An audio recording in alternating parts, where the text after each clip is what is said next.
Dalam nama Bapa dan Putra dan Roh Kudus. Amin. Allah Bapa kami, Raja Maha Mulia, Engkau membuka kerajaan-Mu bagi orang kecil dan rendah hati. Semoga kami dengan mantap dan tabah menempuh jalan kecil Santa Teresia dari kanak-kanak Yesus, supaya kemuliaan-Mu Kau nyatakan kepada kami. Dan semoga bacaan dan renungan yang akan kami dengarkan saat ini menumbuhkan semangat kami untuk benar menjadi orang kecil di antara sesama kami. Demi Kristus, Tuhan dan pengantara kami. Amin.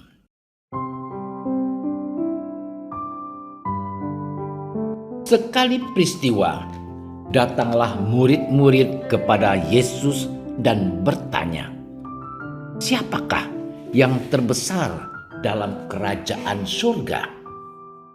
Maka Yesus memanggil seorang anak kecil dan menempatkannya di tengah-tengah mereka, lalu berkata, "Aku berkata kepadamu, sesungguhnya jika kamu tidak bertobat dan menjadi seperti anak kecil ini, kamu tidak akan masuk ke dalam kerajaan surga. Sedangkan siapa saja yang merendahkan diri dan menjadi seperti anak kecil ini, dialah yang terbesar dalam kerajaan surga. Dan barang siapa menyambut seorang anak seperti ini dalam namaku, ia menyambut aku." Demikianlah sabda Tuhan. Saudara-saudariku yang dicintai Tuhan, hari ini Gereja Semesta memperingati Santa Teresia dari Lisieux, atau dikenal sebagai Santa Teresia dari kanak-kanak Yesus. Renungan kita atas Injil hari ini akan semakin diperkaya oleh kisah hidup Santa Teresia. Ia lahir di Alemon, Prancis pada tanggal 2 Januari tahun 1873. Anak dari pasangan Katolik yang saleh, Louis Martin dan Azélie Guérin. Ibunya meninggal ketika ia masih anak-anak, sehingga ia diasuh oleh kakaknya Pauline. Tidak lama kemudian sang ayah membawa keluarganya pindah ke Lisieux. Tapi kepergian ibunya sangat mengguncang jiwa Teresia, sehingga dia tumbuh menjadi anak yang rapuh, perasa, tertutup, serta mudah tersinggung dan menangis. Teresia berusaha mengubah sifat buruknya serta mengabdikan dirinya kepada Tuhan. Pada usia 15 tahun, Teresia masuk biara Karmel. Dia sangat mencintai kanak-kanak Yesus, sehingga di biara dia mengubah namanya menjadi Teresia dari kanak-kanak Yesus. Sama seperti biarawati lainnya, Teresia melaksanakan tugas dan doa harian dengan tekun. Dia berjuang mengatasi rasa tersinggung, marah, sakit hati, iri, memerangi kebosanan, dan berbagai godaan. Dia juga berjuang menempuh jalan sederhana, jalan kecil menuju kesucian. Dia percaya bahwa siapapun dapat mencapai kesucian, yakni dengan melaksanakan pekerjaan-pekerjaan kecil dan tugas harian dengan penuh cinta kasih kepada Tuhan. Saudara-saudariku yang dikasihi Tuhan, kisah hidup Santa Teresia tersebut sangat cocok untuk renungan bacaan Injil hari ini. Dikisahkan bahwa para murid bertanya kepada Yesus tentang siapa yang terbesar dalam kerajaan surga. Yesus menjawab pertanyaan itu dengan menempatkan seorang anak kecil di tengah mereka. Untuk menjadi yang terbesar dalam kerajaan surga, orang terlebih dahulu harus bisa masuk ke sana. Namun yang dapat masuk ke dalam kerajaan surga adalah yang bertobat dan menjadi seperti anak kecil. Yesus menegaskan bahwa yang terbesar dalam kerajaan surga adalah orang yang merendahkan diri dan menjadi seperti anak kecil. Saudara-saudariku yang terkasih dalam Kristus, dengan demikian, untuk masuk ke dalam kerajaan surga, kita harus bertobat dan menjadi seperti anak kecil. Bertobat berarti mengubah diri, meninggalkan dosa-dosa, dan berbalik kepada Allah. Setiap kali kita melakukan dosa, setiap kali juga kita harus berbalik kepada Tuhan. Kita harus belajar dari anak kecil yang dengan cepat menyesali kesalahan-kesalahan yang dilakukannya, dengan cepat pula memaafkan kesalahan orang lain terhadapnya, hidup dengan penuh kejujuran, keterbukaan.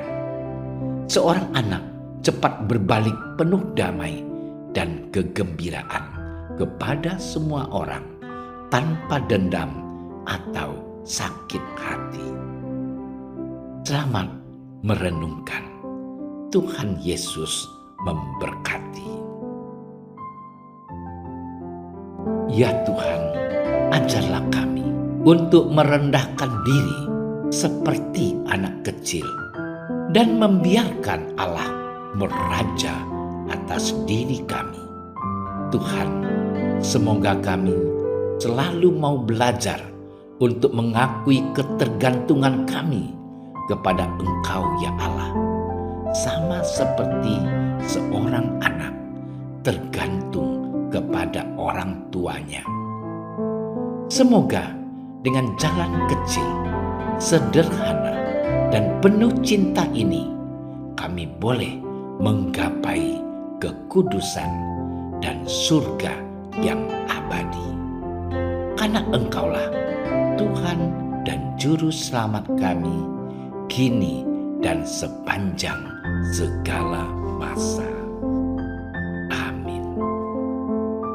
Kami berdiri di hadapan-Mu, ya Roh Kudus, pada saat kami berkumpul di dalam nama-Mu.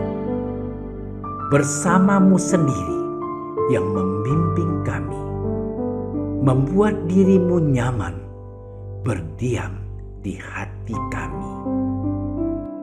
Ajarilah kami jalan yang harus kami tempuh dan bagaimana kami harus mengikuti jalan itu. Kami lemah dan berdosa.